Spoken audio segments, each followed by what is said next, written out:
Hi all, welcome to Vijayamala சக்கரவர்த்தி channel. இன்னைக்கு உண்டான லஞ்ச் மெனு என்ன அப்படின்றத கிச்சனுக்குள்ளே போய் பார்க்கலாம். Hi all, welcome to Vijayamala சக்கரவர்த்தி சேனல். ஸோ இன்னைக்கு பார்த்தேன் அப்படின்னாக்கா, இன்னைக்கு அப்பாவுக்கு கத்தீட்ரல் சேஞ்ச் டே. 15 days ஒன்ஸ் இந்த ஸ்டோரி ரிப்பீட் ஆகிட்டே தான் இருக்கும். ஸோ இந்த மாதிரி டேல வந்து எனக்கு கொஞ்சம் வேலை ஜாஸ்தி. Cleaning plus bedspread change, அப்பாவுக்கு குளிப்பாட்டி விடணும், நர்ஸ்க்கு வேணுமான அரேஞ்ச்மெண்ட்ஸ் பண்ணணும், இந்த மாதிரி நிறைய இருக்கிறதுனால ஸோ அன்னைக்கு டேல கொஞ்சம் வேலைகள் சிம்பிளிஃபைடாக தான் நான் பண்ண முடியும். ஸோ இன்னைக்கு என்னென்ன தலிகைக்கு ஏற்பாடு பண்ணியிருக்கேன் அப்படின்றத உங்களுக்கு காமிக்கிறேன். காய் வேற நடுவில் போய் வாங்கிட்டு வந்தேன். எங்க ஆத்துக்கார் ஊர்ல இருந்து வந்துட்டாரு. அகைன் திருப்பியும் நாளைக்கு ராத்திரி இஸ் கோயிங் பேக். ஸோ அம்மாவுக்கு இன்னும் உடம்பு கொஞ்சம் இதுவாக தான் இருக்கு. என்னாலையும் போக முடியல, இங்கேயும் மாட்டின்ட்டு அங்கேயும் என்னால போக முடியல. எனக்கு ஒரு மாதிரி இருதலை கொல்லி மாதிரி ஆயிடுத்து. இதையும் விட முடியல, அங்கேயும் போக முடியல அப்படின்ற மாதிரி சுச்சுவேஷன். ஸோ அதனால இன்னைக்கு உண்டான தலிகைக்கு போலாம். உங்க எல்லாருக்குமே வீடியோ பிடிச்சிருந்தா தயவு செய்து வீடியோவை லைக் பண்ணிட்டு பாருங்க. நான் இன்னைக்கு என்ன சாரி கட்டின்னு இருக்கேன் அப்படின்னாக்கா, இதை நீங்க பார்த்திருப்பேன். நான் தீபாவளி இன்னைக்கு கட்டின சாரி தான். இது பார்த்தேன்னா ஒரு சாதாரணமான ஒரு சாரி தான், ரொம்ப பெரிய கிராண்ட் சாரி எல்லாம் ஒண்ணு கிடையாது. Neck piece pure silver. இதுல வந்து பிங்க் ரூபி ஸ்டோன் இருக்கும், ஒரு சில்வர் காடா, அதுக்கப்புறமா ஒரு நார்மல் இயர்ரிங் தான். ஸோ நாங்க எங்க ஃப்ரெண்ட்ஸ் எல்லாம் சேர்ந்து இன்னைக்கு எங்க ரோடு எண்ட்லயே உள்ள ஒரு ஹோட்டல்ல ஒரு ஜஸ்ட் சாயங்காலமா ஒரு காஃபிக்கு போலாம் அப்படின்ட்டு. ஏன்னா உமன்ஸ் டேக்கு நான் ரொம்ப அப்படியே பிஸியா இருக்கனால பாவா அவ சொல்லிட்டா, ஒரு நாள் நம்ம வெளியில போறோம், ஆல்ரெடியே 2 நாள் ஓடி போயிடுது உமன்ஸ் டே ஆகி, நம்ம எல்லாரும் ஃப்ரெண்ட்ஸா சேர்ந்து போலாம் அப்படின்னு நாங்க எல்லாரும் ஒரே மாதிரி சாரி கட்டின்னு போறோம் இன்னைக்கு. ஸோ நான் ரெடியா இருக்கேன். ஸோ உங்க எல்லாருக்குமே இது பிடிச்சிருக்கான்னு சொல்லுங்க. வாங்க வீடியோக்குள்ள போலாம். உங்க எல்லாருக்கும் பிடிச்சிருந்தா தயவுசெய்து வீடியோவை லைக் பண்ணிட்டு பாருங்க.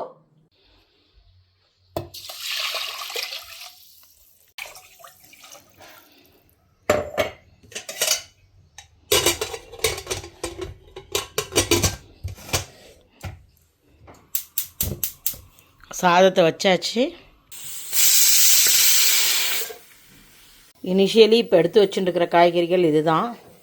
ஸோ நான் சொன்ன மாதிரி இப்படி தான் நீங்கள் வந்து தொண்டைக்காயை வந்து இந்த காம்போடு சேர்த்து வாங்கினெல்லாம் உள்ளே பழுக்காது. இது நான் கண்டுபிடிச்ச டிப்ஸ். இது ரொம்ப கஷ்டப்பட்டு எப்போ பாரு பழுத்தே இருக்கும். அதுக்கப்புறம் இந்த மாதிரி காம்போடு வாங்கின காய்கறிகள்லாம் உள்ளே சிகப்பு இல்லாமல் இருக்குது. வெங்காயத்தை உரித்து எடுத்துன்னு வந்துடுறேன். ஸோ வானொலி வச்சுருக்கேன். சின்ன வெங்காயம் போட்டு ஒரு வத்த குழம்பு தான். நல்லெண்ணெய் கொஞ்சம் தாராளமாகவே குத்தின்னு இருக்கேன். எண்ணெய் சுடட்டும். தாளிக்கிறதுக்கு கடுகு, வெந்தயம், கருவேப்பிலை, பெருங்காயம், அப்புறமா குழம்பு பொடி, மஞ்சள், உப்பு. புளி குழம்புன்றதுனால, தட் இஸ் வத்த குழம்புன்றதுனால கொஞ்சம் வெல்லம் எடுத்து வச்சுருக்கேன். சின்ன வெங்காயம், அதுக்கப்புறமா புளி கரைச்சி வச்சுருக்கேன். எண்ணெய் கொஞ்சம் சுடட்டும். எண்ணெய் லேசாக சுட ஆரம்பிச்சிருக்கு. நான் இப்போ வந்து கடுகு, வெந்தயத்தை போட்டுக்கிறேன். பொரியட்டும்.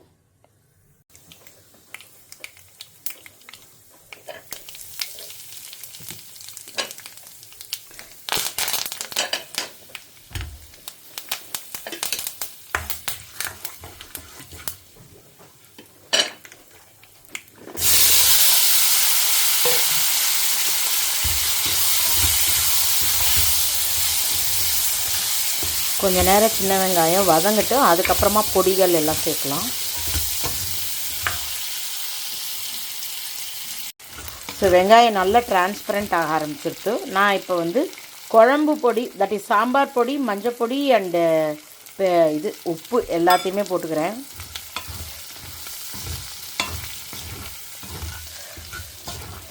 இன்றைக்கி நர்ஸ் இன்னும் வரவே இல்லை. ஸோ அதனால் மண்டை அங்கேயே இருக்குது. வந்துடுவாளோ, வேலை முடிக்கிறதுக்குள்ளே முடிச்சிட்டா பரவாயில்லையே அப்படின்ற மைண்ட் அங்கேயே இருக்கிறதுனால அப்பா வேலைகள்லாம் முடிஞ்சிடுது. வெயிட்டிங் ஃபார் நர்ஸ், அவ்வளோதான். இப்போ வந்து புளிஜலம் ஆட் பண்ணிடுறேன்.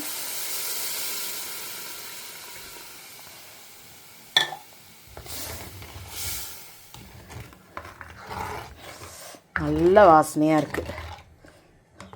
ஸோ இப்போ கொதித்து கொஞ்சம் எண்ணெய் பிரியட்டும்.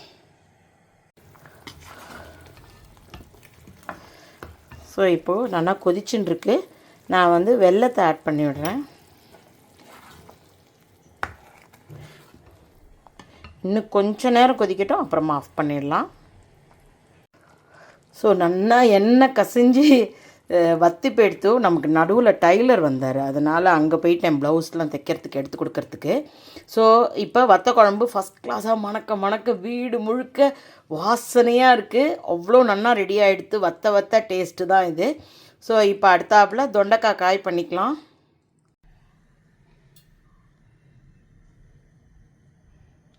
ஸோ அதே வானலியே சும்மா ஜலங்குத்தி குழப்பி எடுத்துன்னு வந்திருக்கேன். கொஞ்சமாக தேங்காய் எண்ணெய் குத்துறேன். தொண்டைக்காய் இந்த மாதிரி நீட்டாக மெல்லிஸாக கட் பண்ணிட்டுருக்கேன். 99% தொண்டைக்காய் அவ்வளோ நல்லா இருந்தது. ஒரே ஒரு தொண்டைக்காய் மட்டும்தான் லேசான ஒரு சிகப்பு இருந்தது. மற்றபடி பாருங்கள், ஒரு தொண்டைக்காய் கூட பழுத்த தொண்டைக்காய் வரவே இல்லை. ஸோ அதனால் அந்த காம்பு தான் இது துருப்புச்சிட்டு அது மாதிரி வாங்கினேல்லாம் உங்களுக்கு பழுத்த தொண்டைக்காய் வரத்துக்கு வாய்ப்பே இல்லை. இப்போ கடுகு, கடலைப்பருப்பு, உளுத்தம்பருப்பு போட்டுக்கலாம் தாளிக்கிறதுக்கு. ஸோ கடுகு, உளுத்தம்பருப்பு, கடலைப்பருப்பெல்லாம் வறுத்துட்டேன். இப்போ நம்ம தொண்டைக்காயை போட்டுக்கலாம். ஸோ தொண்டைக்காயை மட்டும் நான் போட்டுருக்கேன். இந்த பொடி தனியா, கடலைப்பருப்பு, உளுத்தம்பருப்பு, வத்த மிளகா, 2 வெந்தயம், பெருங்காயம் எல்லாத்தையுமே வறுத்து பொடி பண்ணதான். யூஸ்வலாக நம்ம கத்திரிக்காய்க்கெலாம் பொடி போட்ட காய் பண்ணுவோம் இல்லையா, அதே பொடி தான் நான் ஒரு நாள் அரைச்சி வச்சுருந்தேன். அதை அப்படியே எடுத்துட்டேன். கொஞ்சம் நேரம் ஆகும் இந்த காய் வதங்கிறதுக்கு. அதனால் நான் இதை கொஞ்சம் நேரம் மூடி போட்டு வதக்கிறேன். அடி பிடிச்சி போச்சு. சரி, ஓகே. சிஸ்டர் வந்துட்டாப்புல. ஐயோ, இன்றைக்கி ரொம்ப டே சேலஞ்சிங்காக இருக்குது.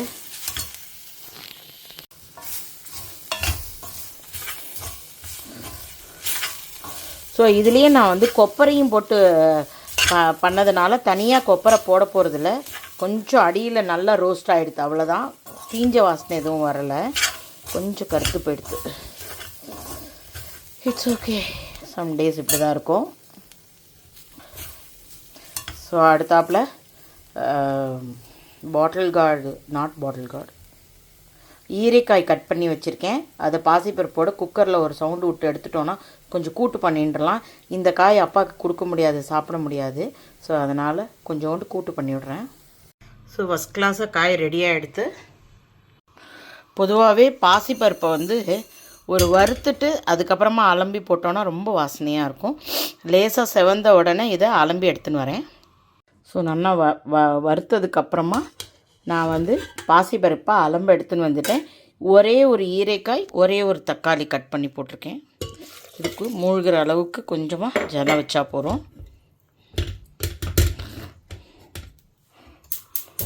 நான் இதில் உப்பு, மஞ்சப்பொடி எதுவும் போட போகிறது கிடையாது. இது ஒரு 4-5 சவுண்டு விட்டு எடுத்துக்கிறேன். பருப்பு ஆஃப் பண்ணிட்டேன். இதுக்கு ஜஸ்ட்டு தாளித்து கொட்டி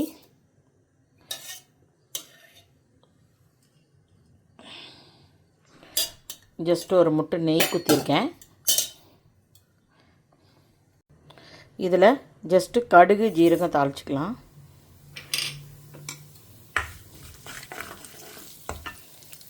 கடுகு பொரிய ஆரம்பிச்சிருத்து. கருவேப்பிலை 2 வாசனைக்கு போட்டிருக்கேன். கொஞ்சமாக பெருங்காயம், 2 பச்சை மிளகாய். வேறு ஒரு சாமானும் கிடையாது. உப்பு, மஞ்சப்பொடி சேர்க்க வேண்டிதான்.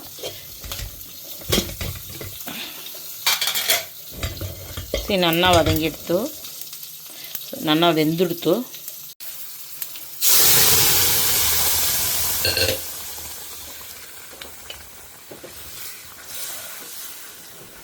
இது சப்பாத்திக்கு கூட ரொம்ப நல்லாயிருக்கும்.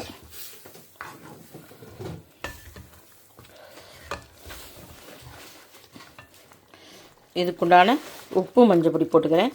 காரம் பச்சை மிளகா தான். கடுகு, ஜீரகம் நெய்யில் பொரிச்சு போட்டாலே நல்ல வாசனையாக இருக்கும். இதுக்கு மேலே பெருசாக ஒன்றும் தேவை இருக்காது. நல்லா ஒரு கொதி வரட்டும். எல்லாம் ஒத்தாப்பில் ஆனக்கையோட கொத்தமல்லி தழை போட்டு இறக்கிட்டோன்னா நமக்கு ஈரைக்காய் கூட்டு ரெடி ஆகிடும். ஸோ கொத்தமல்லி தழை போட்டுடுறேன். அவ்வளோதான். ஒரு கொதி நல்லா மஞ்சப்பொடியோட பச்சை வாசனையெல்லாம் அடங்கி எடுத்து இப்போ இறக்கிட வேண்டிதான். இந்த பவுலுக்கு ட்ரான்ஸ்ஃபர் பண்ணிவிடுறேன். அடுப்பை ஆஃப் பண்ணிவிடுறேன். ஸோ செவ்வாய்க்கிழமை இன்றைக்கி. ஸோ இன்றைக்கு உண்டான தளிகை ரெடியாக எடுத்து சுட சுட சாதம், அதுக்கப்புறமா சின்ன வெங்காயம், வத்த குழம்பு, தொண்டைக்காய் பொடி போட்ட காய் பண்ணியிருக்கேன், ஈரைக்காய் தால் பண்ணியிருக்கேன்.